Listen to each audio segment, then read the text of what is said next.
Hey everyone, I'm Gevin, And I'm Dave. and welcome to episode 11 of Lowlights. So obviously the NBA Finals and Stanley Cup Finals have been dominating the headlines recently in the sports world. In addition to those headlines, Caitlin Clark had a huge return from her injury, scoring 32 points against the New York Liberty, or the defending WNBA champions. Angel Reese hit her first career triple-double, and JJ Spawn won the U.S. Open. Spawn? I actually don't remember. Spawn? I don't remember. No. Can we go Spawn? Yeah. Apologies, JJ. Yeah. Apologies, JJ. But JJ Spawn sounds good to me. But this episode, despite all of those really, really cool headlines in the sports world, this episode is going to be about baseball. I think I'm going to demonstrate my progression, as a baseball fan. We're working we'll get on into you, that Gavin. a little We're bit working later. on you. I know. And we've got an awesome guest this week, former pro baseball player Matt Paré, who we'll hear from in a bit. But Dave, before we do, I think we have to start by talking about the Rafael Devers. So for everyone at home, we're recording this a few hours after it was announced that Dave's dear Boston Red Sox traded Rafael Devers to the San Francisco Giants. And I think it's fair to say the news took the sports world, including Dave, by surprise. Dave, I know by the look on your face and, our little chit chat before we started recording, I know you're very much still in shock. So first of all, my condolences. Although the season's far from over, so I'm not exactly, I don't want to put a nail in the coffin of your season, especially after the great weekend that the Red Sox had.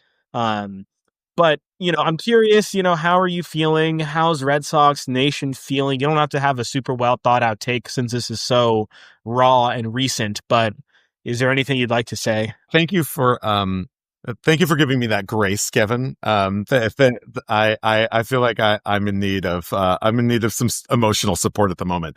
I mean, for those who aren't watching, I am currently wearing a Pesky's Pole Red Sox shirt and have a Red Sox banner on the wall behind me.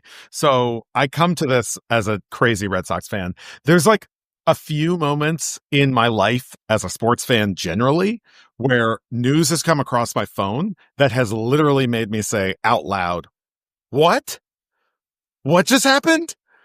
And probably a 4-letter word in there as well. This afternoon was one of those moments. At first I thought I was being pranked that Rafael Devers was being traded. And then I frantically went on Twitter and I was like, "Oh my God, this can't be real." And I saw that he had been traded to the Giants. And once again, I still was like, no, I think that they're this is a joke. Is this Dove playing a trick on us? Yeah. MLB version of Dove playing a trick Well, because on us. Twitter has trolling us. No, because Twitter has been so destroyed that you can't, sometimes it's hard to tell if accounts are real anymore. And so even as I was seeing account after account after account saying that this was real, I still was like, no, I don't think that this is real. So I don't have I'm sorry. I don't really know what to say. This is one of the craziest. Rafael Devers, it was the last remaining member of the Red Sox who had been on the 2018 championship team. And he was signed for a decade for $300 million. He was the face of the franchise. He was, I would say, a top 10 to 15 player in baseball.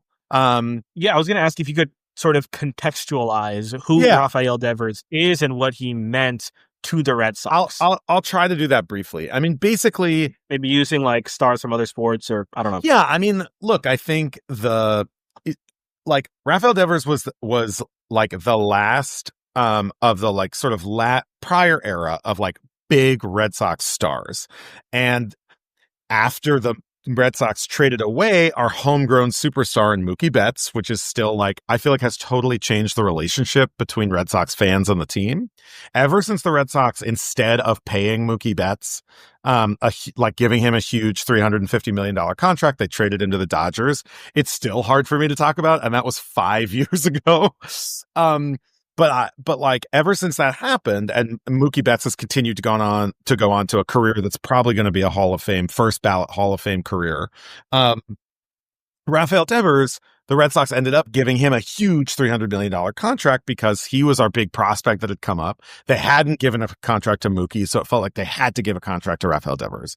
And so he was the face of our franchise. There was a bunch of controversy earlier this year. And I was going to say, this is not the first time we've talked about him on this. No, exactly. And again, a lot of people watching this, are probably not huge or listening to us might not be huge baseball fans or huge Red Sox fans, but it was just kind of interesting. He was our third baseman, and some people hosting this podcast might not be the biggest baseball fans. Third base, for those of you who are listening who aren't even huge Red Sox fans or baseball fans, know that's an active position. You're getting a lot of ground balls. You're holding runners on third base sometimes. It's a very engaged position.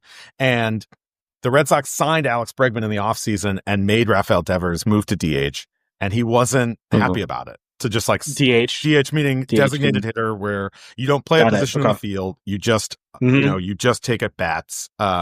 Instead of the pitcher, you're designated to hit for the pitcher. So that's been in the AL since I think 1973. The NL just added it a few years ago. So now it's universal in baseball. And honestly, there's basically two options for what's going to happen at this point, because I think at this moment, Red Sox fans' relationship with the team is just at the moment on pause. The Red Sox had started out not terribly, but poorly this year. And we just are coming off of one of the best. We just swept the Yankees, which just swept the Yankees is one of the greatest sentences in the English language. And the Red Sox had as of this afternoon, we swept the Yankees. We're back above 500. The vibes were so good on this team. And so there's two options here. Either the Red Sox trading Rafael Devers away, who has been, frustrating at times and didn't seem to necessarily keep himself in the best shape and did not step up as a team leader. When the team asked him to play first base earlier this year, he took to the press and he said, I don't want to do that. And I think it's rude of the general manager to ask me to do that. And as a fan, I was pretty angry when Rafael Devers said that. There are so many examples of players who do the best thing for the team, particularly players who are making $300 million. I was about to say, and who put the team first. Taking one for the team. Take one for the team. So bad when you're making that much money. Right. And say okay, well, I didn't want to play first base, but the Red Sox first baseman about a month ago tore his knee up and is out for the year. And so the Red Sox, it sounds like they, in private, had asked him to move to first base, which is legendarily supposed to be the easiest position to play in baseball. And Rafael Devers said no in public in the press. And it was bad, at which point he went on an absolute tear at the plate and has been one of the best hitters in baseball since then. So to my point, there are two ways that this could go now. Either this could be what to Red Sox fans is known as the Nomar trade, where Nomar Garciaparra was the Red Sox star homegrown shortstop. I loved Nomar. I chanted at Derek Jeter, Nomar's better, when in the late 90s and early 2000s when the Yankees and Jeter would come to town. And in 2004, the Red Sox shockingly traded Nomar to the Chicago Cubs, and everybody was stunned. And the Red Sox went on to win the World Series that year and break an 86-year curse. So that could happen here. There may be. This seems wild and crazy in the moment, but it will turn out that the Red Sox will be good, and and that'll be that, and we'll look back on this moment and think wow, it was all worth it. Or this will be the baseball version of the Luka Doncic trade or the Mookie Betts trade, where a team got fed up and frustrated with a superstar that wasn't keeping himself in good shape and traded him for a terrible return, and it not permanently, but it for a few years totally destroyed the team's relationship with its fan base. It was a big market team saying that it wasn't going to compete with the other big market teams. And, especially when the Red Sox charge the highest ticket prices in baseball, especially when the Red Sox haven't made the playoffs since 2021. It's going to be a little hard. And I'm going to say all of this. I'm going to put a caveat on everything that I've just said for the past 6 minutes. when I was a kid, being a Red Sox fan was a little embarrassing, and people felt bad for us. Like, we hadn't won a World Series since 1918. The Yankees were always like the Yankees were the big bad Yankees. We could never beat them. I never thought I would get to see a World Series championship in my lifetime. I have seen 4. And so ultimately, I'm baffled by this trade. I am baffled by this decision. I do not understand why this trade was made. And I'm sure in the coming days, there's going to be a lot more stories to come out about why it happened. But ultimately, the Red Sox have brought me so much joy in my life at a relatively young age that I can't complain too much. I just hope that this trade works out. And relatively did a lot of work in that sentence for me. So with that said, speaking of, let's move on to the rest of the things that we have to talk about. I actually, was at Fenway Park on Friday. I went with my friend Mike Lemire, shout out Mike, to the Big Mike, to the Red Sox Yankees game, and I was like, oh, this is gonna be great. Like, let's go. And I walked in with my friend Maddie D. Shout out Maddie D. Maddie D and his wife and her parents. I don't know these people. I don't know why I'm going with their nicknames. Yeah, but you know them well enough. That's how their names are. So I went in with him and his wife, and they were like, "Oh, just come see our seats. They're amazing." They were right behind the Red Sox dugout, literally first row. Oh. Wow. Mike and I decided, like, maybe let's just. There's a couple empty seats near them. Let's just like hang out for a couple of innings until the people with the seats come here, and then we'll move. Yeah. Gevin, they never came. It's the best. So I got to sit like second row behind the Red Sox dugout, then the literal first row behind the Red Sox dugout, and all these dudes are just like in front of me the whole game. That's crazy. Every player on the Red Sox is like 15 feet from me in the dugout. I'm watching the whole game. It's a great game. The Red Sox are up 1-0. And then in the top of the 9th inning, our pitcher, a great pitcher that we traded for this offseason, Garrett Crochet, gives up a home run to tie the game to Aaron Judge, who, by the way, I mean, I hate the Yankees because, as all good people do, Aaron Judge is having one of the most remarkable seasons in modern baseball history. It's like Barry Bonds. I mean, he's hitting 380. He's on pace to hit like 60-something home runs. I mean, or more. It's wild what he's doing. But he ties the game up. Then the Red Sox win the game on a walk-off in the bottom of the 10th inning. It was just, I was on television.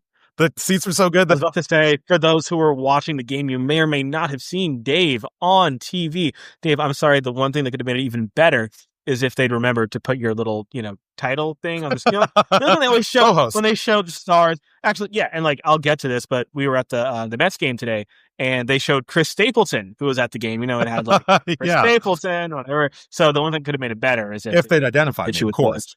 Dave Cavell, co-host with the award-winning. Yeah, right. Sorry, what's that award? Oh, there you go. There you go. Okay, yeah. And number one in our hearts. Yeah. I guess that's an award. But anyway, just like, I think just a reminder that even if I hadn't been in those seats, like, just, I know I'm biased. I know I love baseball, but like going to baseball in the summer when it's a good game, when there's like there's a Red Sox Yankees game, and like these days that's less violent and more fun. Like back when I was in high school, those games, like literally every single time there would be crazy fights that would break out in the stands.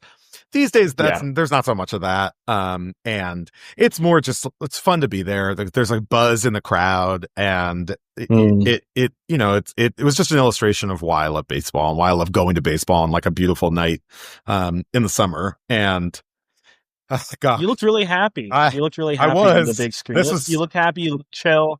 You look even kind of cool. Pre Rafael Devers trade. So hopefully I continue to get to watch a good relevant Red Sox team. But we'll always have Paris. We'll always have that Friday night with my friend Mike at the Sox game. But Gevin, you also went to a baseball game this weekend. I did. So Monica's visiting me. She was here this weekend visiting in Queens. Everyone knows I'm living in Queens this summer. Queens. One of the benefits of Jamaica, Queens. Jamaica, Queens. Actually, I'm in Forest Hills, Queens. But Tribe Called Quest is one of my favorite bands, so I'm here for Queens despite being a Bostonian. Okay. All right, sweet. So a real benefit of living in Queens is that I'm quite close to Citi Field, which is, of course, the home of the New York Mets. U.S. Open is played at a stadium in the same complex. With Arthur Ashe, right? Awesome. Is the yep, Arthur Ashe and Billie Jean King, probably 10, 15 minutes away. So Monaco's to town for the weekend. I decided let's go see a Mets game. Dave, thank you so much. We were texting a few weeks ago, and I was picking our seats, and you were very helpful in helping me assess the different ticket options, the different seating options, all of that. I think I picked some good seats. We were seated kind of, man, I don't even know how to describe really. We were in section 406. I believe we had a great view of the whole outfield, I guess you'd say. We were above first base, looking down, got a great bird's eye view of the game, and I had an awesome time. I mean, if anyone checked the score of the Mets Rays game this weekend, it was on Sunday. It was the game we went to. You'll see that the Mets lost. No, not a close game. The Mets ended up losing 9-0. So if you're a fan of good baseball, you didn't get that necessarily. But it's funny because I didn't really know the major storylines going into this game, and Dave sent me a couple of very helpful voice memos to kind of prepare me. Gevin, my baseball obsession is good for something once in a while. It's usually not, but in this one case, it is useful. Yes, it came in handy. And Dave, you sent me these voice messages at probably like 11 o'clock the night before. We waited until the Uber ride to the game, and I think it was perfect. It was because we were going right into the game, and we kind of went in the right mindset with your voice really telling us what we needed to know. But despite the fact that the game on the field wasn't exactly a nail biter by any means, we had a blast. We had a blast at Citi Field, and it was actually my first time at Citi Field.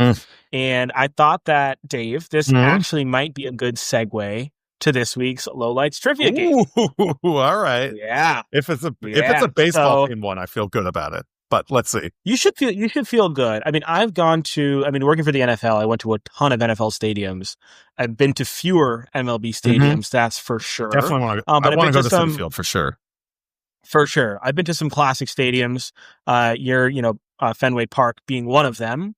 But Citi Field today is a newer stadium. It was built in 2009. And I say that because, Dave, I'm wondering if you can name the 5 old MLB stadiums. Yeah. And before you start, I'll give you this hint, you could call it. So obviously there have been many stadiums were built in the early years of baseball for sure. I want to know of the stadiums that are still in use, which are the 5 ones. A bunch were built and a bunch were built and were torn down or repurposed. I want to know of the stadiums still in operation. Got it. So still active, right? Still correct. Active stadiums that a team is still playing in. Yep. Okay. That's a good caveat. Yeah. Well, I'm happy to report. Okay. So I got 5. I'm happy to report. I think you can guess. Yeah, the oldest. I'm happy to report the oldest stadium in baseball is in Boston, Massachusetts, and it's called Fenway Park, and it was opened the week. Fun fact that the Titanic sank. That is how old. 1912. That is how old the Fenway Park is. And that's why some of the, sometimes people get there and they're like, the stadium is amazing, but some of the seats are incredibly small. I think people back 100 when people used to be smaller. 20 years ago might have been a little smaller. Well, the Titanic might not still be standing, but at least Fenway Park is. This is... Well, all right. So that's the oldest. Number 2. And to be clear, you don't have to give it to be in order. Yeah. It's easy. I'm going to try to do it because it's easier for me to think about that way. Sure. I think the second oldest is definitely going to be Wrigley Field in Chicago, where the Cubs play.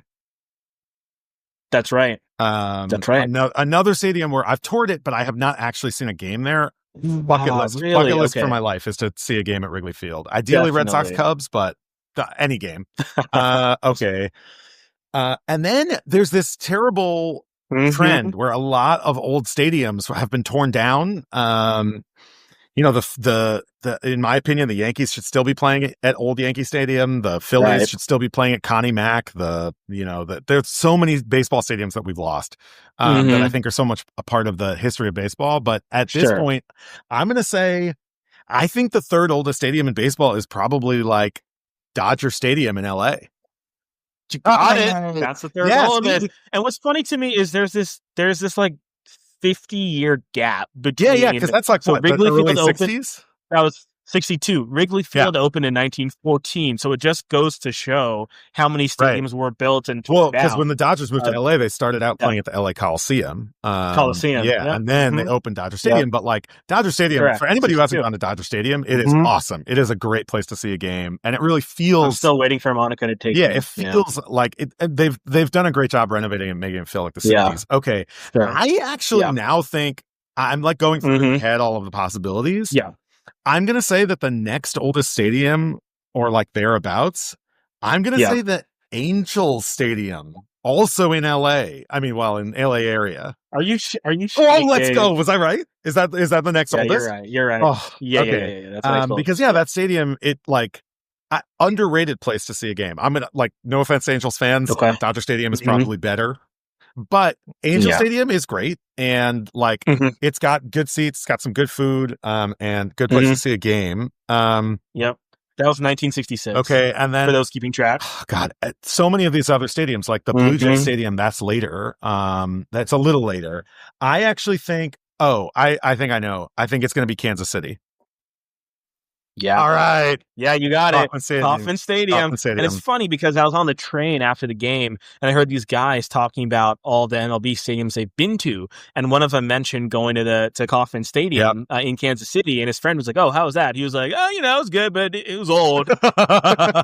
That's kind of what prompted this. No, I mean, game. But you got it. It's so funny. And I just I know Red Sox fans feel differently about this and sports fans generally, but I think Fenway Park. I mean, it's on my shirt for people who are watching on YouTube. Yeah. I think the part of what makes the Red Sox special, not all of, but part of, is that they still play in Fenway Park. And I think, I think the fact that the Knicks still play in what's called Madison Square Garden, even though obviously it's been renovated, is part of what makes the Knicks special. And I don't think the Celtics should have torn down the Boston Garden. I think they should have renovated it, and the Celtics should have played elsewhere for a year or two. But I just think that these stadiums are so much a part of what makes these historic franchises in particular so much fun to go see, and it's part of the character of the team. Whereas TD Garden, where the Celtics play now, it's a basketball stadium. It's fine. There's nothing wrong with it, but there's nothing right with it either, if that makes sense. And so anyway, that's my hot take on that. What I think is funny is that, I was going to say, between the two of us, your team, the Red Sox, play in the oldest MLB stadium. And I was going to say, man, I think my Braves actually might play in the newest MLB stadium. But apparently, I just looked it up. Second newest. The Rangers, their ballpark opened in 2020, but Truist Field, which was originally called SunTrust Park, opened in 2017. So, and it's actually pretty close to my home, down in Atlanta. So it's the second newest, unfortunately. But I have memories of going to the old Turner Field, which was a great ballpark. And now is actually being used by the Georgia State football team. Oh, yeah. Well, right downtown. Taxpayer funded stadium construction is a thing that we're not going to get into in Lowlights, but no. But I'm very skeptical when people come to taxpayers and say you need to pay for $1 billion for some new stadium that you're not going to get to use other than a few days a year. Instead, just go to Dave and ask him to fund it. Whereas there are options where I think smaller stadiums are actually better. For that purpose. Like in Boston, there's this great idea to renovate what's called White Stadium, which is in the center of Boston, basically, and it's going to be renovated, and public school students in Boston are going to get to use it. There's going to be a major league women's soccer team, a professional women's soccer team that's going to use the space. It's under debate right now, but that's the kind of example where I think that's good for the community, not just good for the owners of the team. So anyway, I agree. All right. So with that, let's get into the interview this week. So Matt, he tells people how to pronounce his last name by saying it's like hip hip hooray. Hip hip hooray. Right. Yeah. So Matt Paré is really a remarkable guy, and I'm so excited that folks are going to get to hear from him. He's from Portland, Maine. so most good people are from New England. Gevin is an exception, but at least he spent time there. Wow. Thank you. Matt is probably best known for having been a star catcher at Boston College, and then being a minor leaguer in the San Francisco Giants organization. And even when he was doing that, he started his own YouTube channel as Homeless Minor Leaguer. And these clips, like a lot of them went viral, because he made all these sort of comedy shorts and just about what life was like as a minor league baseball player. And then since his career ended in baseball, he's gone on to be in the film industry. He works a lot on unscripted and documentary films. He worked with LeBron James' production company, Uninterrupted. And he's also done a lot of advocacy on behalf of minor league baseball players in terms of paying them what they deserve, giving them a living wage, and fighting for their living conditions, all of which we get into in the interview. So just a great interview, and a really fascinating guy. And so let's, without further ado, let's get into the interview. There's so many ways to introduce you, Matt, that it's hard for me to pick one, but I appreciate that. Jack of all trades, master of none is the saying, right? Isn't that what it is? Well, I did. Thank you so much for taking the time and for hopping on with us. We're really excited to get to chat today. Same here. Well, all right. Let's start at the start. You had the good sense, like I did, to grow up in New England. For you, it was Portland, Maine.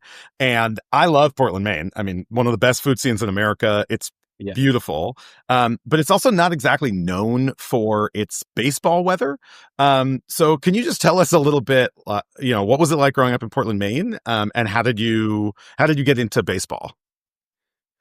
Yeah, so baseball has kind of been in my family for years. But yeah, Portland, obviously not a great spot weather-wise for baseball, but there is like a decent history of strong baseball in Maine, going back all the way to the 80s. I think it was the 80s with University of Maine, Mike Bordick, Billy Swift. I'm forgetting somebody else. There's been some pretty good players to come out of Maine. Well, like technically they're not from Maine, but Maine baseball in general, and even New England too. Like I think it definitely punches above its weight class for sure when you look at the advantages of other climates. But yeah, so baseball has always kind of been there in my life. I remember there was a moment when I was 10 years old, and my older brother was a little bit older, 18 months older than me. So we kind of did a lot of stuff together, and we had Little League tryouts, and he decided that he didn't want to play baseball anymore. And I remember there was a moment where I was also like going to like not play, and I can't imagine where my life would be at then, because baseball was such a huge part of it. And ultimately like led to growth in other areas of my life, because of the setbacks that I had in my career. So I went, from like being like pretty like decently passionate about baseball, like as a fan. I was I guess a masochist growing up, because I was a Yankees fan in Red Sox Nation, right at the height of the Red Sox. I think this interview is over. No, but I mean, yes. It's a Yankees fan. How did that happen? So my my grandfather played in the minor leagues, actually. He was in Cleveland's minor league system. And also my great grandfather, he was from Walpole. They moved to York, Maine, and my great grandfather had a jazz band, and he got to know some of the Yankees players up in York, Maine, because that's where they would go in vacation. And after the season, they would go and hang out there. At least that's the lore that I was told. Wow. My uncle also told me how there used to just be like Mickey Mantle's bats up in our attic, up in their attic, and he would just be hitting them. They lived on the ocean, and he would just be like hitting Mickey Mantle's bat or rocks with Mickey Mantle's bat into the ocean as a kid. And so, but there was a bunch of like Yankees memorabilia that my great grandfather gave me, and I was fortunate enough to, know him a lot like throughout my adolescence. And so he gave me those things. And I just immediately was just like, oh, this is so cool. York, like they live in York. I like, again, like young, I don't understand that like York, Maine is not the same as New York or anything like that. Right. But like all these connections, I'm like, oh, Yankees. Yeah, sure. And it just kind of happened. And then I had to go to middle school, and that was tough. Yeah, right. That's great. So you end up going to middle school. You're a Yankees fan. Which again, Maine Yankee fan. And yeah, I mean, well, that's I mean, already, like for people who are listening who might not know, like if somebody spots a Yankee fan on the street, that can be trouble, let alone like showing up to middle school in Maine wearing a Yankees hat or a jersey. I mean, you're taking your life in your hands is how I would describe that. Totally. Yeah. And even going to Fenway Park at that time, I think it's definitely different now, but yeah, that was, I remember my first game that first MLB game I went to was like, Pedro Clemens, the Yankees Red Sox, which was like an iconic matchup back in the day. And so I kind of just like started investing a little bit more every single year in baseball. And then I just kind of got obsessed with the routine, and like going to the batting cages. So from like, I would say like 8th grade to like freshman year of high school was like really when I started to like invest in baseball. And that like ritual of just like going to the batting cages and being able to hit and having access to that.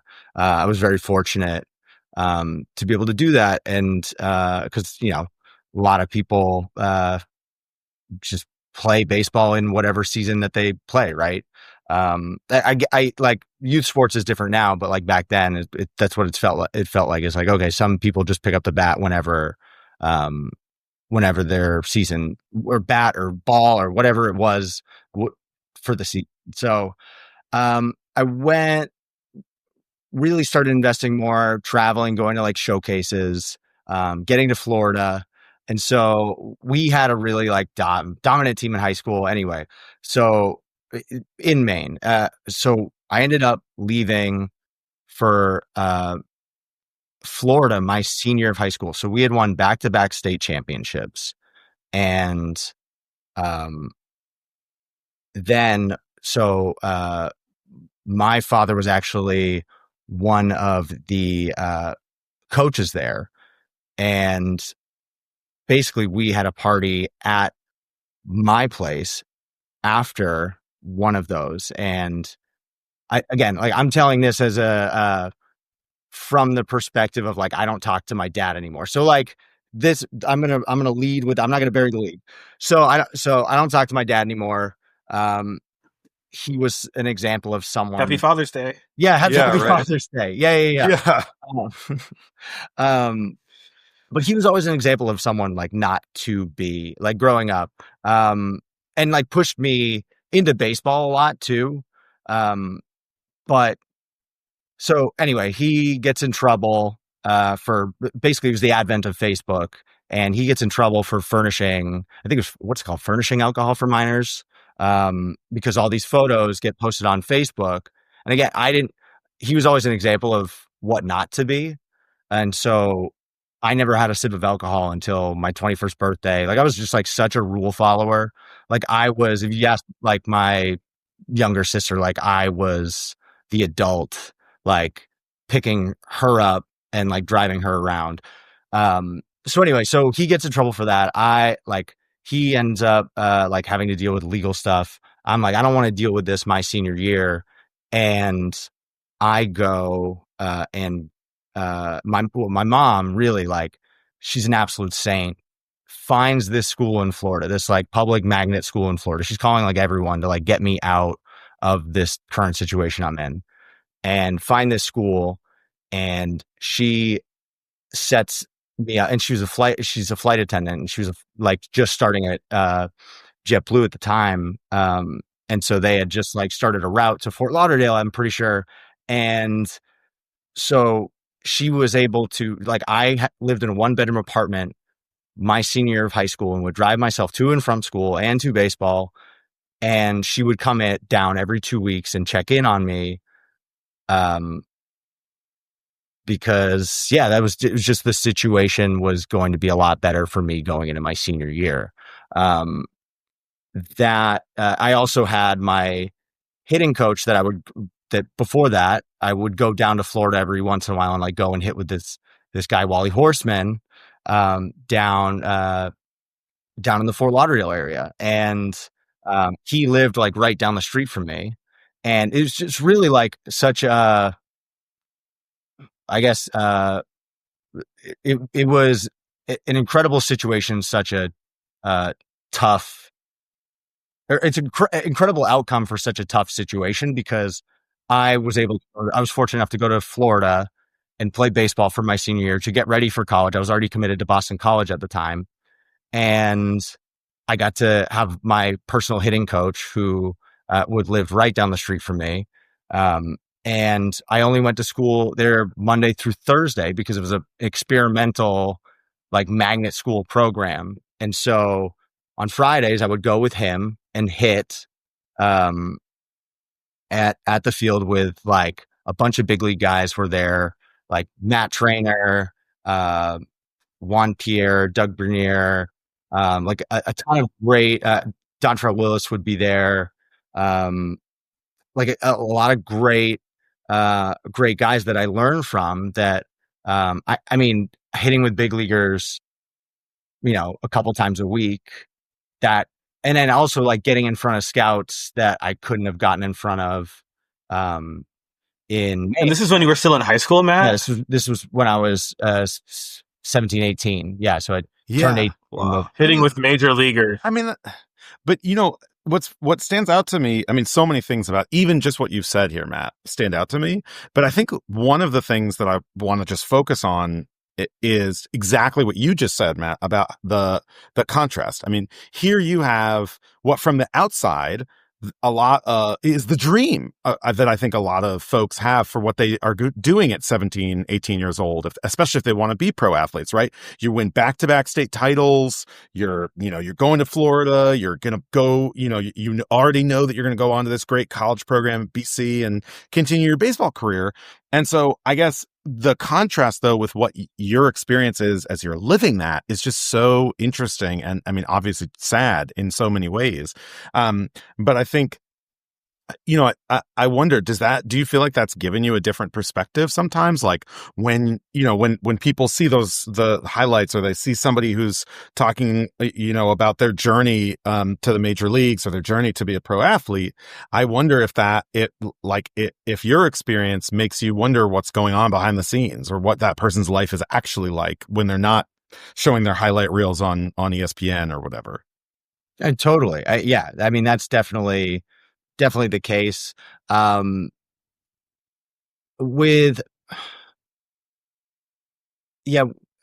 think it's like, just as men in general, like there's a like you're supposed to put on a mask and, not necessarily feel or have emotions or, right. or whatever. Be a man about it. Be a man about it. Don't get upset. Just take it like a man. Right. Right. Yeah. I mean, there's so many idioms, in our culture. Exactly. That like when we look at mental health in this country, especially among men, like, and suicide rates, like it's devastating to see some of those. And so, I think sports is a great place to start with, like focusing on positive youth development, but also like good sports communication is I'd say more important, and bad sports communication can be detrimental, and like the coaches that you have and the people around you. Again, like, because I was just so like rule follower, like brain just like couldn't comprehend not doing things like by the book. Like, I think that was just why I didn't do the things that were against the law, against the rule, like underage drinking. Like, that just wasn't something that I had in me to like go and do. But I wouldn't say that's like that's not like helpful either always, right? Like, I think for me, like what I've learned is that because I'm such a rule follower, that the saying that I always try and get myself to live by more is like, get speeding tickets, not parking tickets. And so you can kind of like unpack that a little bit more. Yeah. So you can kind of overthink things a little bit when you're like someone like me who's just thinking too hard about, like all the different situations that this can happen, and what even in like at bats, right?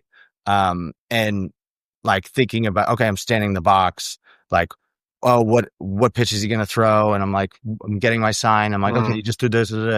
And like, you can't do that when you're trying to play baseball. So I don't know who said it. It's a great quote.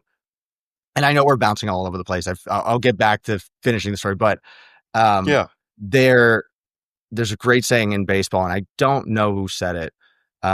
To make it in this game, you're either really smart or you're really stupid. Everyone else just everyone else just thinks themselves out of the game. And so it's kind of like absolutely like thinking about the mental game. And again, like the mental game, like mental toughness and mental health, like very different, right? But they're all kind of related to like emotional intelligence and your awareness. And so for me, like it's opening up Pandora's box for the mental game and thinking about that. I think I would do a lot better now with the pitch clock, because there's just like less time to sit around and think. Yeah, sure. No, and speeding ticket, right? Exactly. I mean, it's fascinating to hear you talk about this, Matt, because even as I mean, no big deal. I was co-captain of my high school baseball team. Okay, no big deal. Catcher, and left fielder. But I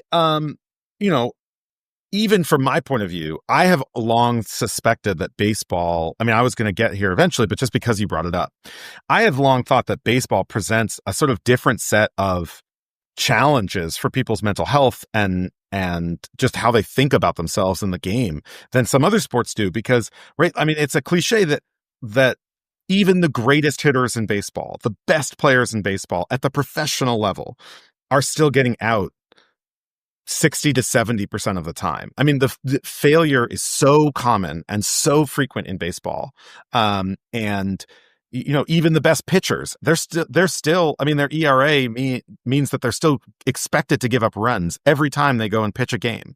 And the question is just, will they give up like 1 or 2 versus 3 or 4 or 5 or more? Or 9 like the Mets did today. Yeah, right. Exactly. And so I just wish I witnessed firsthand. Right. Like it's just so interesting to me that failure is such a part of the game. And I'm just wondering, again, we were going to get here, but it sounds like you thought about that even when you were playing, and you dealt with that even when you were playing. Can you just give us a little bit of a window into that? Yeah, I mean, failure is obviously such a huge aspect of baseball. And it's not easy to take those skills from sports and like apply them to your life directly, right? Especially when you're young. But yeah, like baseball is a game of failure. And I think it's about framing. Like, the important thing you have to learn about dealing with failure is about framing it. And like in baseball, it's not like focusing on your batting average, it's focusing on your quality at bat percentage, right? And so what that means, quality at bats is like hard hit balls. So like like calculating that would be, and again, like I don't know from like a sabermetric standpoint what they consider it, but at least like back when I was playing, it was, hard hit balls, hits just in general. I think moving runners over in certain situations, on the bases, walks, hit by pitches. So even like there are errors that you hit hard that you got on base for. Those are quality at bats that, if you're focusing on those, and again, like it's control what you can control. Yeah, absolutely. Defining success.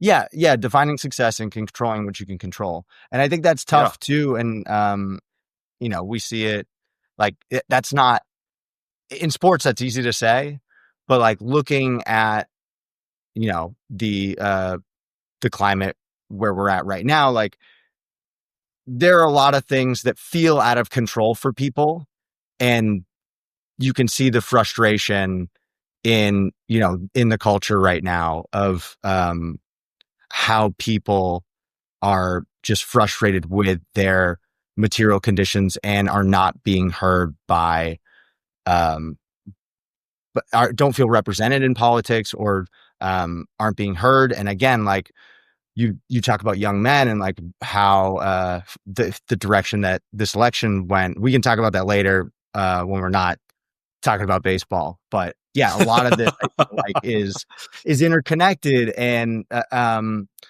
dealing with failure, having a growth mindset.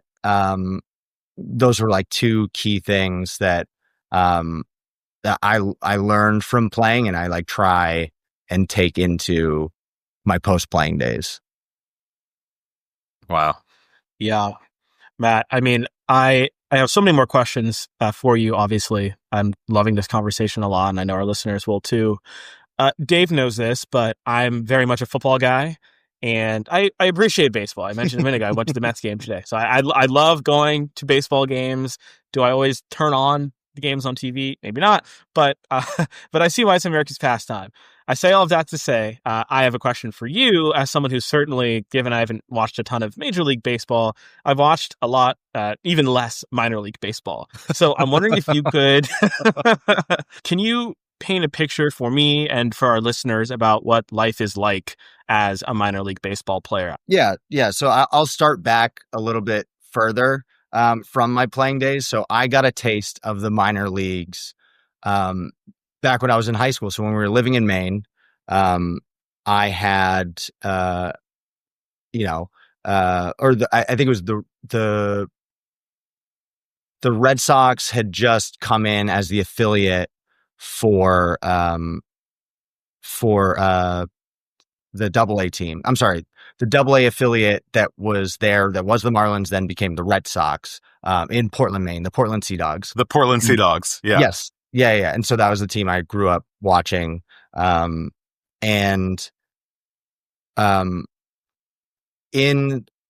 that, they put out a newspaper ad in the Portland Press Herald that was like, host families wanted.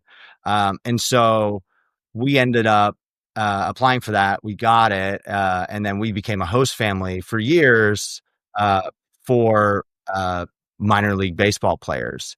And so that was kind of my first taste of minor league baseball, was getting to see these guys and them coming home, from road trips after their games and whatnot, and them just like hanging out, playing video games on the couch. So I got to experience it firsthand.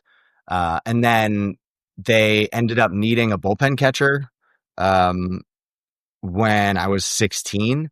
And so I was still up in Maine at the time, and I went into the clubhouse. That was like my first experience. And so for a couple seasons, I did that, and which helped me get better and as a baseball player, but also just like understanding what the culture was going to be like. And I remember introducing myself to the manager at the time, Arnie Baylor.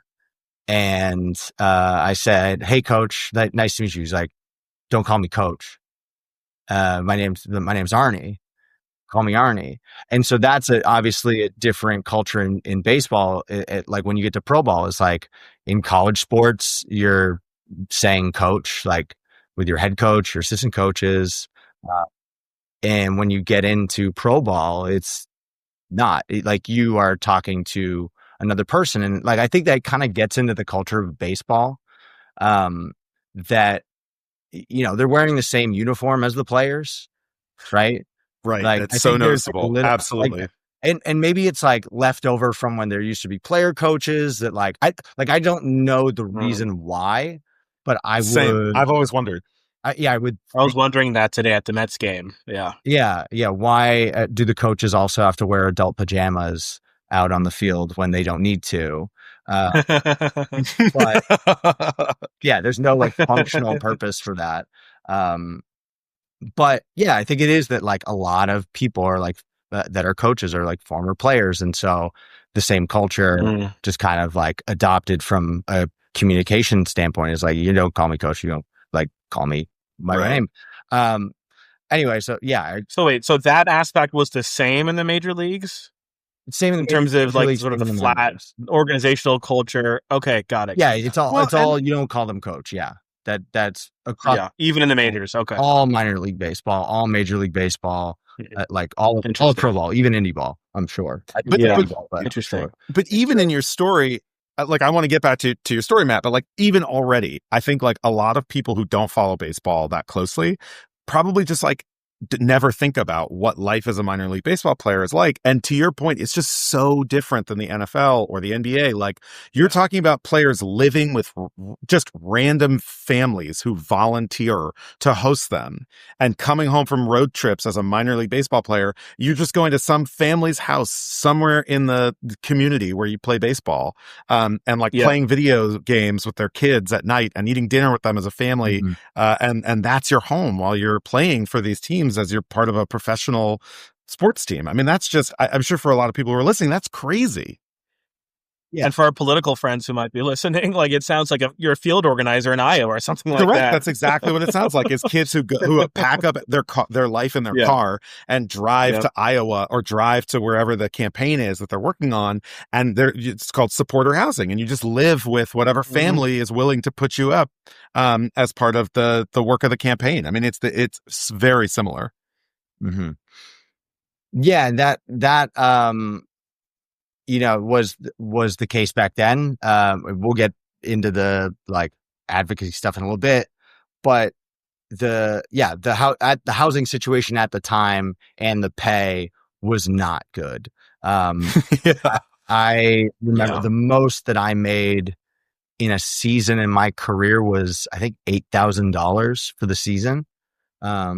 And just because I'm curious, Matt, like, do y'all negotiate contracts up front for like a given number of seasons? Is it sort of like a earn as you go sort of situation? What's that like? Yeah. So there was the universal contract that you sign. It's a 7-year contract with the team that either drafts you or signs you as an undrafted free agent.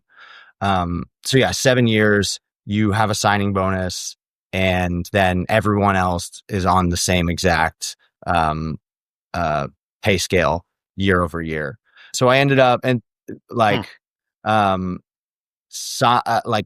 not signing and going to college, and had a great freshman year. Had a difficult. Shout out Boston College. Shout out the Eagles. Yeah, Boston College. Had a great Matty Ice. Yeah. Went to the Cape Cod League, which was the premier. Love the Cape Cod League. Yeah, summer baseball league. Yeah, I mean, I'm sure there are some listeners that know Cape Cod. And so I have been around Cape Cod baseball because it's just like part of the culture there in the summer. It's just part of life in the summer. It's so great. Tiny stadiums, seeing these great college players, and some of the games are even free or like a couple dollars. Mm-hmm. So I had a completely different last name. Like Paré is not my given name. That's my mom's maiden name. And so I changed my last name going into my junior year, like after I had gotten the surgery. But that summer, what ended up happening was I went into the surgery, and the doctor, Dr. Gill, shout out to Dr. Gill, was at Mass General at the time, but he was with the Red Sox as well. Yeah, he's the one who did my knee surgery. And I come out of surgery, and he was like, "Hey, like, we went in and it was worse than we thought. And so it's not going to be a 4-week recovery. It's going to be a 4 to 6 month recovery." And so that completely, I was just like, oh, like, he's like, if I didn't do this, your career as a catcher probably was over. And that for me was just like, oh, wow. Like it made that. So that summer, like while I'm rehabbing at Boston College, I am taking classes. I remember like getting into sports psych. It was the only time they offered a sports psych class at BC. But I just like really started investing in academics a lot more. I don't know, maybe because I was just like, learning was just infectious at that point. But so that was kind of like my moment where I was like, oh, this might not last forever. And so going to junior year, don't get drafted. I kind of just like an average year. I got in contact with Bobby Evans of the Giants, who was like, hey, like, the best thing I would recommend for you to do right now as someone who didn't get drafted is like come out to Arizona and like just be there, because there are going to be people who aren't going to sign yet and are still going to be like holding out on their contracts. So they're going to need people to sign. And so that's what I did. And then he like got me a day trying out with the Giants. And so I did that and did well enough to like sign with them. And like then I was playing professional baseball. Like it was my dream as a kid, like growing up in Maine, to play professional baseball. Like big leagues, yeah. That was also part of it. And like and that's the thing, is like I could have reached my dream when I was 18. Anyway, so I signed with the Giants, and I was fortunate enough to play in the minor leagues for 5 years with them, knowing what the minor leagues was going to be like. Again, like I said, I had a taste of what it was, and kind of just seeing what those guys went through and their pay and the realities of life and going through setbacks. You start to look at a system that feels broken. And, I think people look at sports as like this meritocracy, when it's not.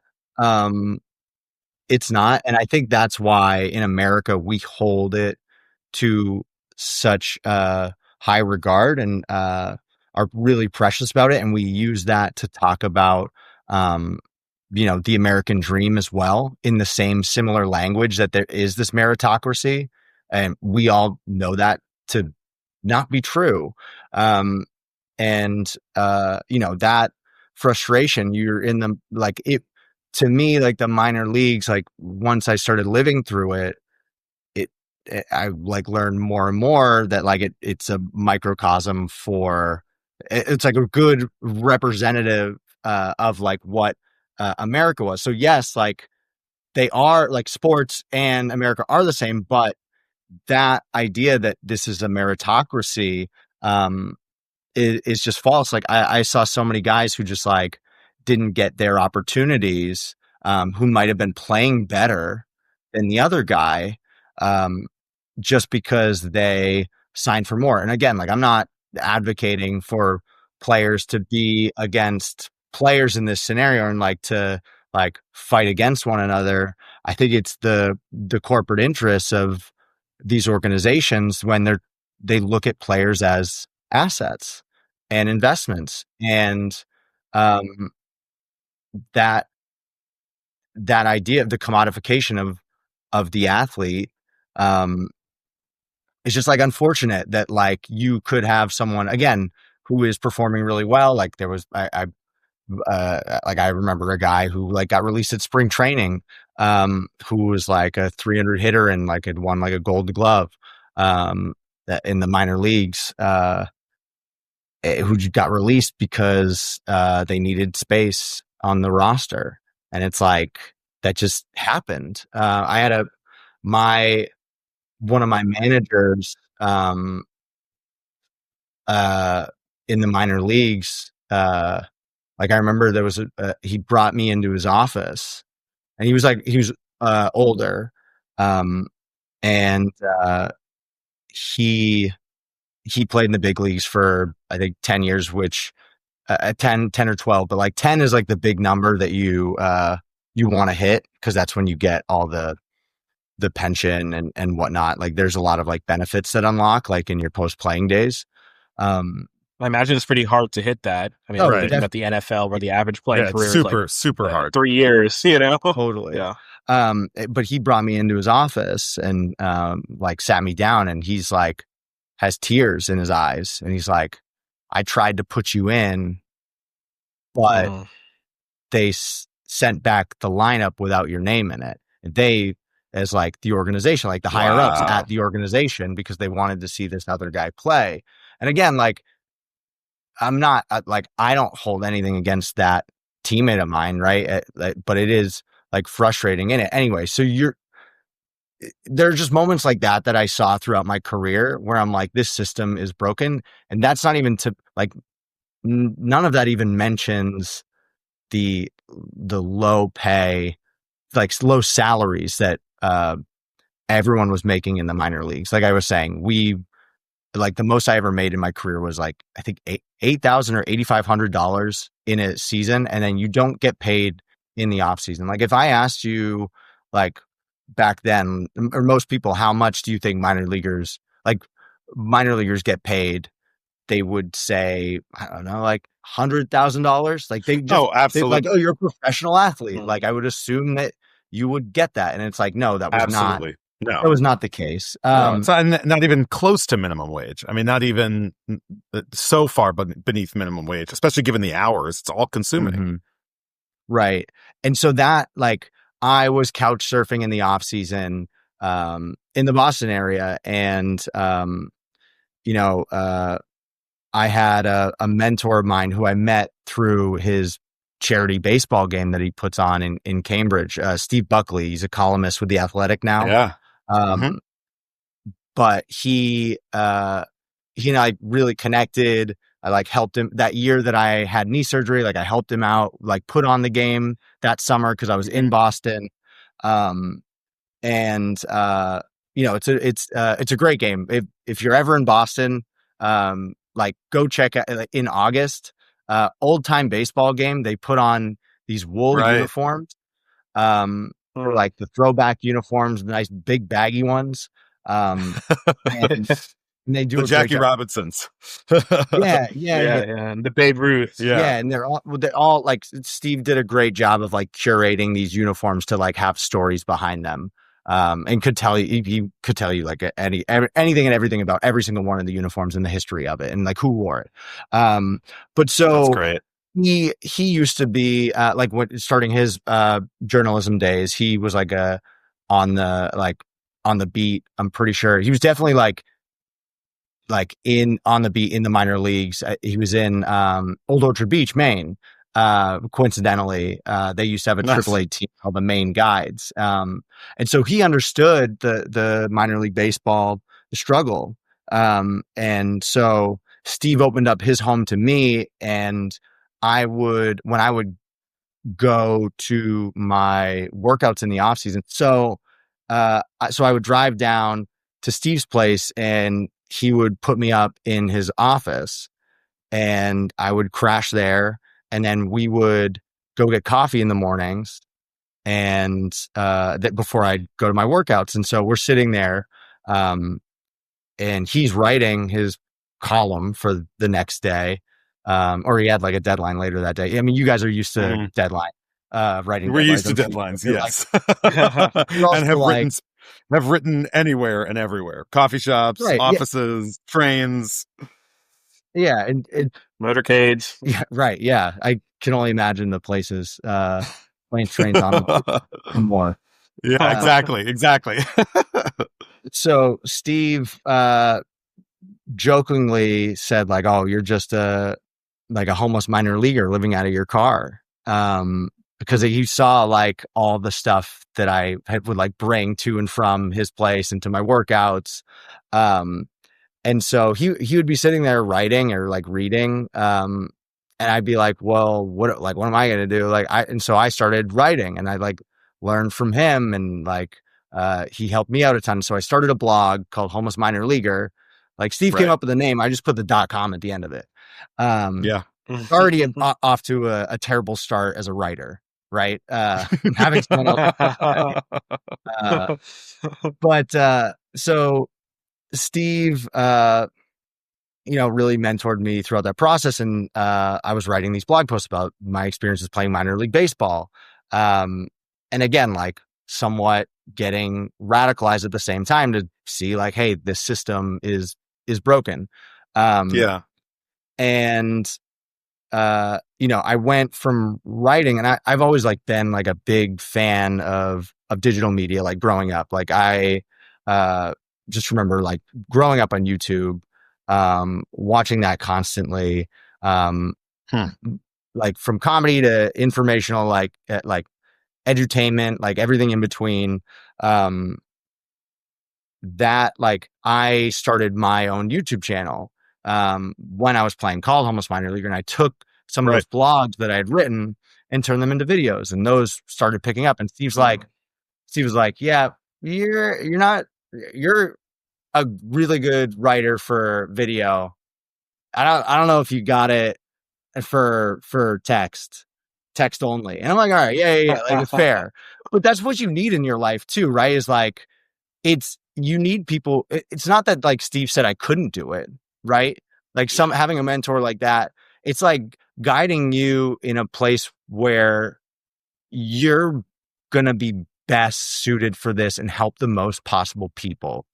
Right. Like, and you can do stuff for fun, like writing, like just for the sake of writing, but like, he's like, you're not going to make a living doing that.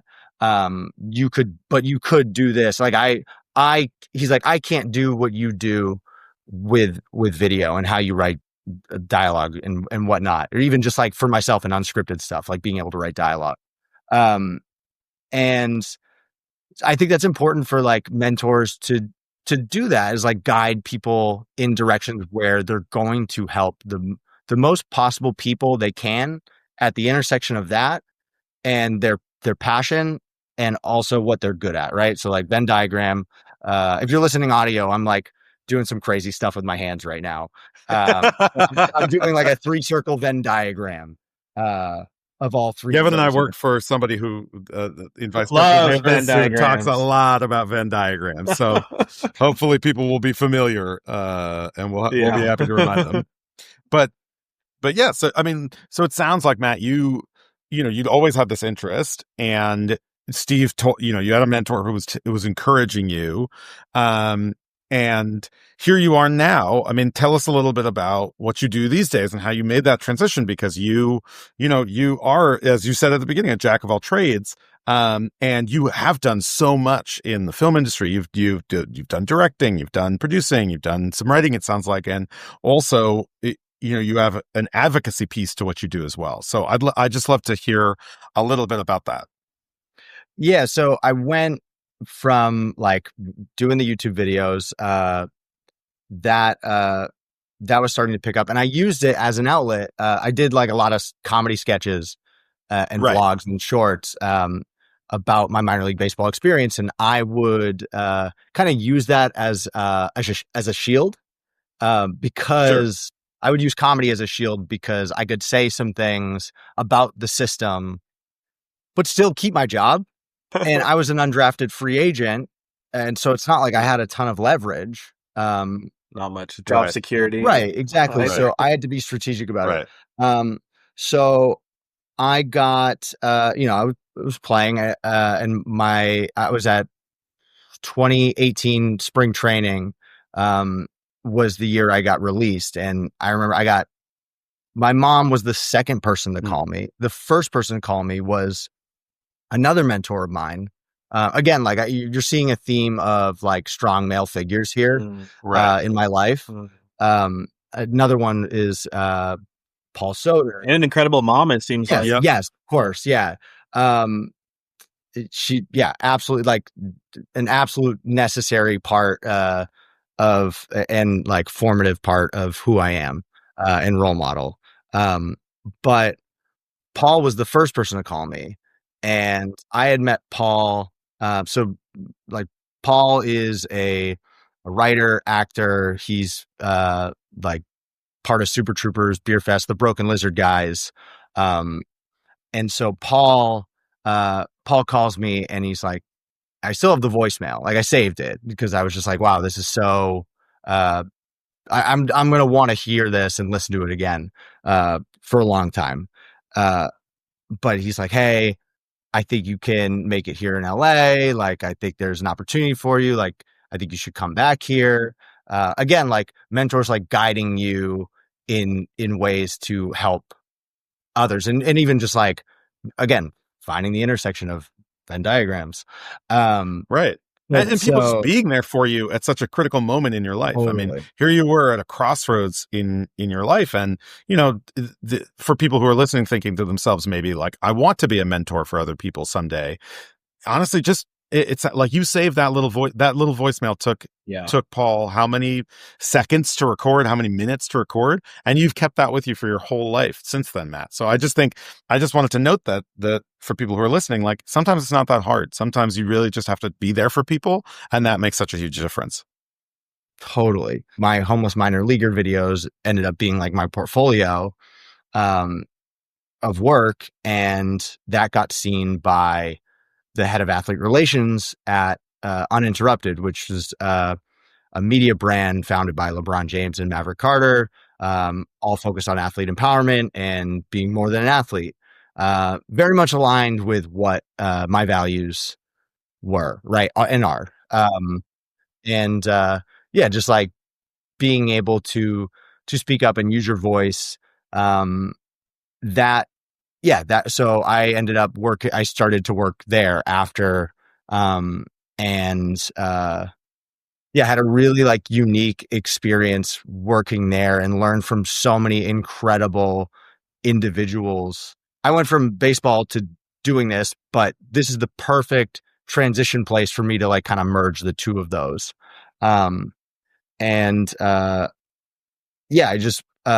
So I was working there, and while also working with a bunch of former players just like labor activists as well, on this 501c3 nonprofit called Advocates for Minor Leaguers. And so we started that in 2020, and right after it was a couple of us went to Iowa in December 2019. So December 2019, Garrett Brushhouse, former minor league baseball player, coincidentally with the Giants as well, turned attorney. Great minor league baseball player name, by the way. Yeah. And so Garrett was someone, again, you guys should have Garrett on as well. He's like done incredible work in the space of athlete advocacy, and especially in the minor leagues. But he and I, and like there were a few other people invited out to Iowa to speak at Bernie Sanders campaign event. Because there were, at the time, Major League Baseball was talking about contracting the minor leagues from, I think at the time it was 162 teams they wanted to bring it down to 120. And so there were, I think, 3 teams in Iowa that would have been affected. There was like 2 or 3. And so we went out there, we like spoke to like this, this community, and like you're hearing the stories of these people. It's not just about, like, we were coming from a player perspective, right? Like these are jobs that are going to be lost. but it's also the like the growth of baseball, and like baseball has like such a unique opportunity with its minor league system to be across the whole United States in a way that like the NFL doesn't have that. Like, sure, like NBA has the G League, but that's way different than like the amount of teams in minor league baseball. I mean, what percentage of Americans live within, a half hour of a minor league or professional baseball team? I mean, it's got to be a huge percentage of Americans. Like once you get down to, there's a team in Portland, Maine. There's a team in, whatever. Anyway, all these cities, towns. You're absolutely right. Hartford, Connecticut. Right. Totally. Being able to have an impact on these guys' lives every single day, like it felt like we were able to make change on a daily basis, and guys could come to us. It just was like really powerful to be able to change people's lives in that way, and like educate fans too who don't know about the situation of the minor leagues. And so that was like part education, part like building trust with players. And so it was just like the perfect storm in the right moment that like the players were able to unionize and like do it under the umbrella of the MLBPA, and huge monumental moment for baseball. That moment. And it's fun, Matt. I'm just thinking about how glad I am that we were able to bring you on and talk to you, because I think this is a story that contains so many elements of what Gevin and I launched this podcast to talk about. Like, it talks about, you talk to us about overcoming some lowlights earlier in your life, and about, sort of finding a new transition out of baseball and into your current career. And also you talk about making an impact that resonates with communities across America, and with individual players every single day. And so I wish that we had all the time in the world to talk to you. I wish that we could keep, because there's so many questions I want to ask you and so many topics I want to get into. But before we get to our final lightning round questions, I did just want to say to you, thank you, on behalf of so many people who have benefited so much from your advocacy and your work. I just, I think that the example that you set is so important, and the work that you've done and continue to do is so important. And so I just think it's such an important example to folks that athletes really are more than just, numbers on a stat sheet or, videos on a highlight reel. And it's just so incredible, this legacy that you continue to build for yourself and for people who are coming after you. So with that, I want to get to the final questions that we always ask our guests. I'm interested to hear where you go with this. So I'm going to start off with favorite movies and TV show. So it doesn't have to be about sports, doesn't have to be about baseball, but curious to know, what is it that, you put on that you feel like speaks to you, whether it makes you feel better or whether it just, you feel like it helps you, you think about life? Topical, at least top of mind.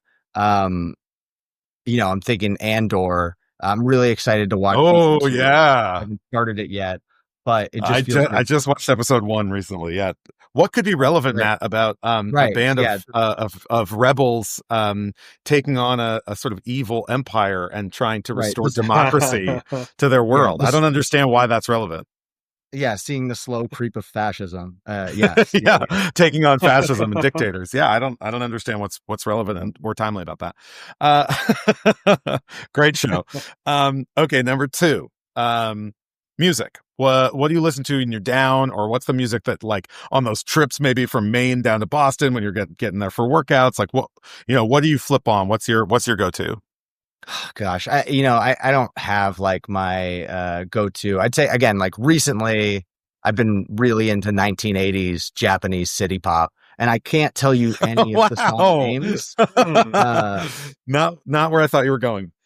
Yeah, I can't tell you any of the song names or the artists. There's one that I listen to is like, they're called 1986 Omega Tribe. But I've been recently like really into throwing that on Spotify and listening to that. So again, like not like one main artist or even just like my go-to. It's just like something recently that I've gotten into. Wow. And do you speak Japanese, Matt? No, not at all. No. Well, you're learning now, maybe a couple years from now, you'll be like, actually. Okay. And then, food. So like when somebody says comfort food, what comes to mind for you? What's a go-to for you there? It's either, getting a burrito from, along, like somewhere in LA, or, even like there's like some great spots, in the Central Valley of California. Like whenever my fiance and I are driving up the 5, we always have this one spot that we stop at, for gas, but then also it's like a taco truck right off at the side. Nice. It's incredible. And then, I'd say just Mexican food in LA. Like you can't go wrong. You really can't. It's, I mean, any truck. I thought you were going to go with lobster roll.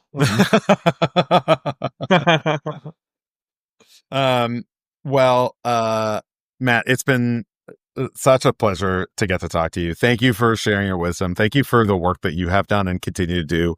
And thanks for hopping on the Lowlights pod with us. Yeah. Thanks, fellas. No, this was a lot of fun. Appreciate it.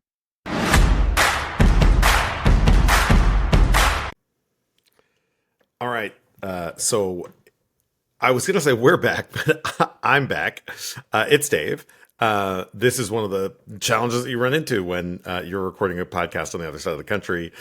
Gevin and I just couldn't align our schedules to film this last little spotlight segment, but we did text about it today and share some thoughts about I think both of our reactions to a really fascinating interview with Matt. And this week, something that Gevin and I both really honed in on, we didn't talk about it earlier in the episode because I think it's frankly a little hard for both of us, is the fact that this Sunday was Father's Day. And a huge credit to all the fathers out there and father figures in people's lives who, including my brother and so many other people, my brother Ben, who are such wonderful fathers, and really got to, I hope, celebrate Father's Day as they should have.